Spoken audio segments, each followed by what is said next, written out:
26 bermain-main denganku. 6. Ketika Qin Ziai tiba di rumah, waktu sudah menunjukkan pukul 9 malam. Tidak ada lagi cahaya lampu kecuali dua lampu yang bersinar redup dalam hening di pintu gerbang kebun. Qin Ziai mengerutkan kening, tiba-tiba menyadari bahwa ini adalah hari Sabtu, hari di mana pengurus rumah libur dari pekerjaannya. Pada hari-hari normal, ketika pengurus rumah ada di villa, Qin Ziai takut jika pengurus rumah tiba-tiba memasuki kamar tidurnya dan mengetahui kalau ia tampak berbeda dengan Liang Douzhou. Oleh karena itu dia selalu menghapus rias wajahnya setelah pengurus rumah pergi tidur. Hari ini, ia berada di rumah sendirian, dan ia menganggap Gu Yusheng tidak akan kembali, maka Qin Ziai melempar kopernya ke ruang ganti dan pergi ke kamar mandi begitu ia sampai di kamar tidurnya. Ia menghidupkan keran, mengeluarkan sedikit sabun mandi ke tangannya, dan membersihkan wajahnya. Ia selalu memakai rias mata yang rumit dan berat untuk membantunya menyerupai Liang Douzhou. Ia harus mencuci wajahnya sampai 3 kali untuk benar-benar menghapus rias wajahnya. Qin Ziai sudah hampir lupa pada penampilannya sendiri setelah sekian lama menyamar sebagai Liang Douzhou. Ia mengeluarkan sebuah handuk dan menghapus tetes air di wajahnya. Melihat wajahnya sendiri tanpa riasan di cermin, ia sangat terkejut. Ia merasa nyaman setelah mandi air panas. Pada sore hari ketika ia terbang kembali ke Beijing dari Hangzhou, ia telah tidur di pesawat. Karena itu ia tidak mengantuk saat ini. Ia berdiri sejenak di samping tempat tidur, kemudian mengambil telepon selularnya dan berjalan menuju balkon. Dibandingkan dengan dinginnya udara di dalam ruangan, angin malam di luar terasa nyaman dan hangat. Qin Ziai berbaring di atas kursi rotan dan bermain dengan telepon selularnya selama lebih dari 1 jam. Ketika ia meletakkan telepon itu dan bersiap untuk tidur, cahaya lampu yang sangat menyilaukan mata datang dari pintu gerbang villa menyinari wajahnya. Qin Ziai menduga itu adalah cahaya lampu dari mobil yang melintas, sehingga ia tidak terlalu memperhatikan dan bangkit dari kursinya, tetapi kemudian ia mendengar suara mesin mobil dimatikan dari bawah ketika ia baru saja hendak masuk ke dalam kamarnya. Ia mengerutkan kening, menolehkan kepalanya tanpa sadar, dan melihat mobil Gu Yusheng terparkir di jalan masuk. Xiao Wang, sopirnya, berdiri di samping kursi belakang membukakan pintu. Gu Yusheng, mengapa ia tiba-tiba kembali? Memandang kepada mobil di lantai bawah, Qin Ziai tertegun. Ini pertama kalinya ia melihat Gu Yusheng pulang ketika ia masih terbangun. Matanya tiba-tiba terbuka lebar, bahkan ketika pertanyaan itu masih segar dalam ingatannya. Gu Yusheng, mengapa sebenarnya ia kembali? Tetapi ia sudah membersihkan rias wajahnya. Bagaimana jika Gu Yusheng melihatnya nanti? Ia akan mengetahui identitasnya yang sesungguhnya. Dengan jantung berdegup kencang, ia mengedipkan matanya dengan panik dan bergegas kembali ke kamar tidur. Mulanya ia lari ke kamar mandi, kemudian menyadari bahwa sudah terlambat untuk memakai rias wajah, maka ia berbalik dan bergegas menuju pintu. Ia harus menemukan tempat yang aman untuk bersembunyi sebelum Gu Yusheng naik ke atas. Qin Ziai membuka pintu kamar tidurnya, tetapi mendengar bunyi langkah kaki di tangga begitu ia memasuki lorong. 27 bermain-main denganku. 7. Khawatir akan terlihat oleh Gu Yusheng, Qin Ziai segera berhenti melangkah. Melihat ke kiri dan ke kanan, ia memutuskan untuk bersembunyi di dalam kamarnya lagi. Ia menutup pintu, mengitari rumah dengan risau, mencoba menemukan tempat untuk bersembunyi. Tuan Gu, hati-hati melangkah. Sopir, Xiao Wang, terdengar berbicara dari luar pintu yang tertutup. Jangan khawatir, Gu Yusheng berkata dengan tenang. Sangat berbeda dengan sifat Gu Yusheng yang biasanya cepat marah. Qin Ziai yang selalu menjadi seseorang yang memancing kemarahannya, tiba-tiba melompat ketakutan. Ia mencoba untuk mencari tempat bersembunyi seperti lalat yang terbang tanpa tujuan. Ia menarik sebuah selimut, mengambil bantal dari sofa, membuka laci meja riasnya. Akhirnya ia menyadari, tidak ada satupun tempat di sini yang bisa dipakai bersembunyi. Suara langkah kaki semakin mendekati pintu. Ya ampun, bagaimana ini? Matilah aku, matilah aku. Qin Ziai bergumam dengan panik. Langkah kaki itu berhenti tepat di pintu. Kenop pintu diputar, dan sedikit suara dapat terdengar. Petir seperti menyambar di seluruh tubuhnya, semua bulu kuduknya berdiri seketika. Ia mengamati sekelilingnya sekali lagi, dan tanpa pilihan lain, ia terjun ke karpet, merangkak, dan bersembunyi di bawah meja kopi. Pintu terbuka dan Gu Yusheng, bersama dengan Xiao Wang masuk ke dalam. Dalam waktu 10 detik, Qin Ziai, yang wajahnya menempel rapat ke lantai, melihat ada 4 kaki berjalan mendekatinya. Ia tidak bisa bernapas sambil memandang dengan gugup pada 2 pasang sepatu itu tanpa berkedip. Tepat ketika ia merasa keduanya sudah sangat dekat sampai bisa menendang dahinya, mereka akhirnya berhenti. Qin Ziai menghembuskan napas lega. Sepasang kaki yang berada paling dekat dengannya, mengangkat celananya, menunjukkan sepasang pergelangan kaki berkulit putih.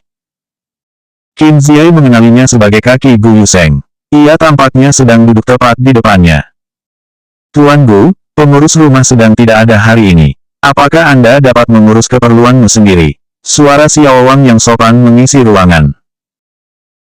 Tapi hanya keheningan yang menjawabnya, maka setelah beberapa waktu, ia berkata lagi, Tuan Gu, saya lihat di berita kemarin bahwa Nona Liang akan mengakhiri pengambilan filmnya hari ini.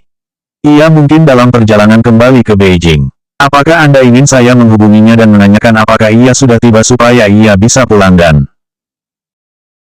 Xiao Wang belum menyelesaikan kalimatnya, dan Gu Yusheng, yang masih tetap terdiam sejak memasuki ruangan, tiba-tiba berkata dengan suara yang rendah dan tidak sabar.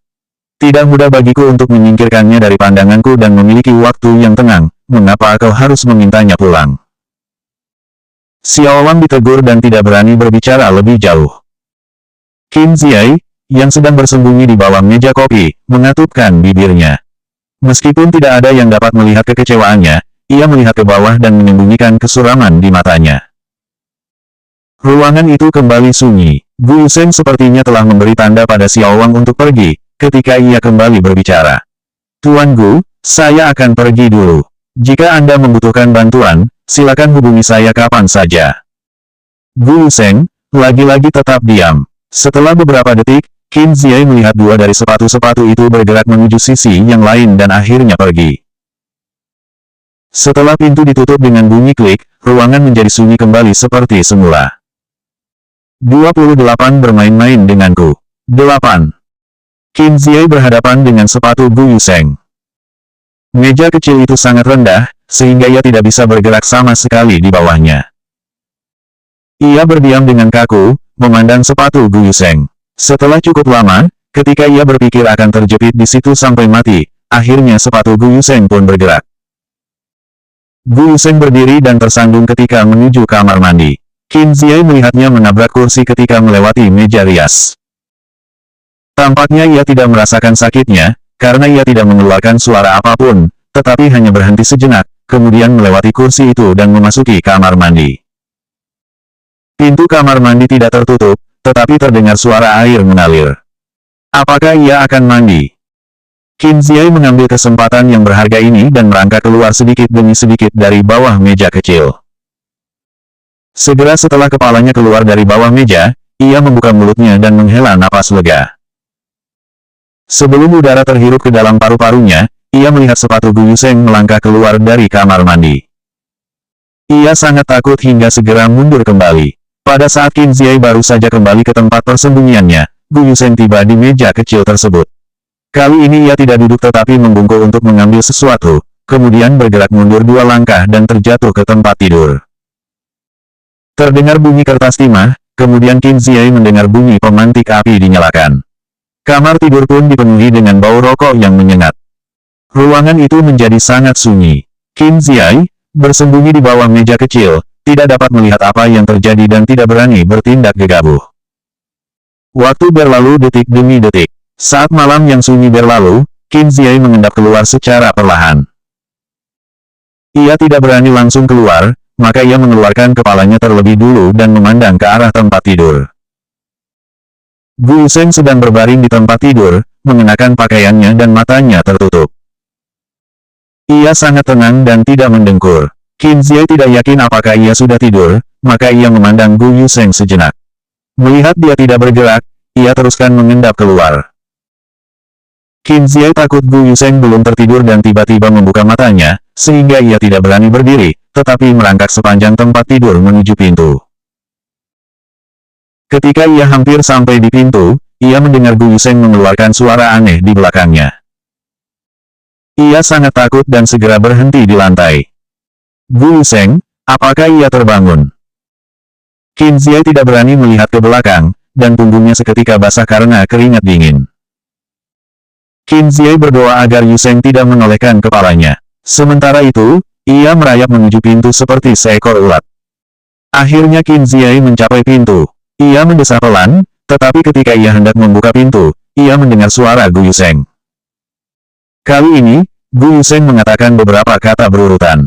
Mendengarnya, Qin Ziyi hampir meledak dalam ketakutan. Ketika ia mengira dirinya sudah mati, akhirnya ia menangkap satu kata dari mulut Gu Yusheng, air. 29 bermain-main denganku. 9. Air. Apakah Gu Yusheng sudah melihatku dan memintanya mengambilkan secangkir air? Saat Qin Ziyi masih berpikir, Gu Yusheng berbisik dengan kencang sebanyak 2 kali, air. Air. Ia mengulanginya lagi, tetapi kata, air, yang ketiga tiba-tiba diikuti dengan bunyi seseorang muntah. Kemudian, bau alkohol yang menusuk merebak di udara. Gu Yusheng, apakah ia mabuk? Qin Ziyi mengerutkan dahi dan menyadari ada sesuatu yang salah. Ketika Gu Yusheng berjalan menuju kamar mandi, ia menabrak kursi. Jadi ia sedang mabuk dan tidak bisa melihat apa yang berada di depannya. Qin Ziyi berusaha tenang dan membalikkan tubuhnya. Gu Yusheng telah berhenti muntah. Ia tampak sangat tidak nyaman. Kepalanya tergantung di pinggiran tempat tidur dan matanya tertutup. Ia mengeluarkan erangan putus asa setiap saat. Qin Ziyi tidak tahu seberapa mabuknya dia, maka ia memanggil namanya. Gu Yusheng. Gu Yusheng tidak memberikan respon sama sekali, tampak seperti tidak mendengarnya. Kali ini, Qin Ziyi akhirnya berani untuk duduk di pinggir tempat tidur Gu Yusheng, dan melihat wajahnya yang pucat menakutkan. Matanya terbuka lebar, tapi berkaca-kaca. Walaupun ia menatap Qin Ziyi selama beberapa saat, ia tetap tidak dapat melihat Qin Ziyi dengan jelas, yang berarti ia benar-benar mabuk. Ketika Gu Yusheng muntah, ia bergerak sangat lambat sehingga spray dan rambut hitamnya terkena noda muntah. Qin Ziyi berpikir bahwa jika dia adalah Liang Douzhou, ia tentu akan mengabaikan Gu Yusheng untuk melindungi harga dirinya, karena Gu Yusheng telah memperlakukannya dengan sangat buruk dan tidak peduli. Akan tetapi, ia bukanlah Liang Douzhou. Ia adalah Qin Ziyi, yang belum melupakannya selama bertahun-tahun, sejak pertama kali mereka bertemu. Karena itu, melihatnya dalam keadaan demikian, Qin Ziyi tidak dapat mengabaikannya. Air, Gu Yusheng mengatakan itu lagi. Qin Ziyi berhenti berpikir dan segera lari keluar dari kamar tanpa keraguan ataupun pergumulan hati, kemudian mengambil secangkir air hangat dari lantai bawah. Gu Yusheng menjadi lebih lembut dalam keadaan mabuk dibandingkan saat ia sadar. Ketika Qin Ziyi menopang tubuh Gu Yusheng, ia tidak menolak, dan ia pun terduduk dengan bantuan Qin Ziyi. Ketika ia mendekatkan cangkir ke mulut Gu Yusheng, ia dengan segera membuka mulut dan menyesapnya. Setelah meminum air, alisnya menunjukkan ia sudah merasa lebih baik. Setelah Qin Ziyi membaringkan Gu Yusheng di tempat tidur, ia segera menutup matanya dan tertidur. Qin Ziyi menutupinya dengan selimut, kemudian mengambil handuk basah dari kamar mandi untuk membersihkan muntah dari rambutnya terlebih dulu, kemudian spray, dan juga lantai. Setelah semuanya rapi kembali, Qin Ziyi melihat kegelisahan pada wajahnya. Karena sakit kepala yang disebabkan oleh konsumsi alkohol terlalu banyak, ia terus menekan pelipisnya. Qin Ziyi tidak tahan melihatnya menderita, maka ia memijat kepala Gu Yusheng di samping tempat tidurnya. Tampaknya pijatan itu memberikan efek, karena ia pun perlahan menjadi tenang dan bernapas dengan teratur. Qin Ziyi tidak berhenti sampai Gu Yusheng tertidur lelap. Ia memijat pergelangannya yang pegal, menjatuhkan pandangannya pada mata Gu Yusheng yang terpejam dan alisnya yang santai. 30 bermain-main denganku. 10. Ketika Qin Ziyi pertama kali bertemu dengan Gu Yusheng bertahun-tahun yang lalu, ia tidak tahu bagaimana menggambarkan Gu Yusheng. Meskipun banyak tahun telah berlalu, ia masih tidak bisa. Ia memeras otaknya, tetapi hanya menemukan satu kata, menggerakkan. Alis yang indah, hidung yang mancung, bibir yang agak tipis, garis wajah yang sempurna, bagaimana wajah Gu Yusheng bisa begitu menarik mata. Qin Ziyi tidak minum, tetapi dia merasa mabuk ketika menatapnya. Karena bau alkohol tak kunjung hilang di dalam ruangan, maka Qin Ziyi membuka jendela. Angin kencang meniup dedaunan di halaman dan membuatnya bergemerisik. Angin bertiup ke arah rumah, rambut panjangnya dan rambut pendek Gu Yuseng melayang perlahan di udara. Pada saat ini, Qin Ziai tiba-tiba teringat suatu peristiwa di masa lalu. Saat tahun pertamanya di sekolah menengah atas ia pertama kali berjumpa dengan Gu Yuseng. Dari sejak di sekolah menengah pertama, Qin Ziai sudah mendengar adanya seorang pria tampan di sekolah menengah atas yang penampilan dan latar belakangnya dapat disamakan dengan superstar. Karena mereka tidak berada di gedung sekolah yang sama, Qin Ziai hanya mendengar tentangnya, tidak pernah melihatnya. Pada hari ketika murid-murid sekolah menengah atas mendaftar, Qin Ziai menyeret kopernya dan mencari asrama di sekitar kampus. Ia harus menaiki beberapa anak tangga, yang menjadi sulit baginya karena kopernya yang berat. Ada banyak laki-laki dengan seragam sekolah yang melintas, tetapi hanya Gu Yuseng yang menawarkan bantuan dan meletakkan kopernya di anak tangga paling atas. Kemudian ia berjalan menuju toilet terdekat, sehingga Qin Ziai tidak sempat mengucapkan terima kasih. Pada hari itu, Qin Ziai tidak tahu namanya, tetapi dia ingat bahwa wajahnya bahkan lebih tampan dibandingkan dengan mereka yang ada di majalah-majalah. Kali kedua Qin Ziai berjumpa dengannya adalah pada hari terakhir pelatihan militer. Pada waktu itu, Qin Ziai dalam seragam militernya yang buruk, sedang berlatih posisi kuda-kuda di bawah matahari yang panas, keringat turun membasahi wajahnya. Di bawah sinar matahari yang menyilaukan mata, Gu Yuseng menaiki sepedanya dan menghilang dari pandangan Qin Ziai setelah berbelok ke gedung sekolah. Kali ketiga ia melihat Gu Yuseng adalah pada hari Rabu kedua setelah semester resmi dimulai. Ia sedang berbicara di telepon, di pintu kantin. Setelah menghabiskan minuman di tangannya, ia memutar botol kosong dan melemparnya dengan santai ke dalam tempat sampah yang cukup jauh.